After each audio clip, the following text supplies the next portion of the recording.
In this video, I'll show you how to fix the "Your game requires a system restart to play" error in League of Legends. If this video helps, make sure to leave a like and subscribe. Press Windows plus R on your keyboard, type services.msc and press Enter. The services interface will show up.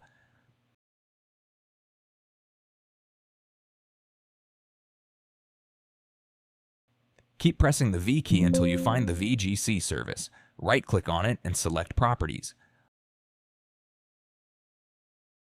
Under Startup Type, if it's set to Manual, click the drop-down menu and change it to Automatic.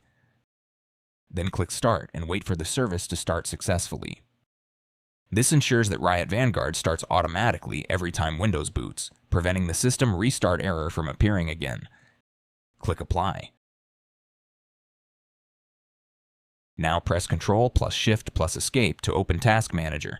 Go to the Startup Apps tab. Search for vgtray.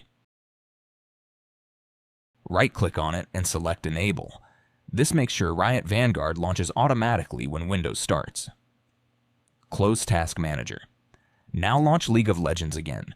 The "Your game requires a system restart to play" error should now be resolved.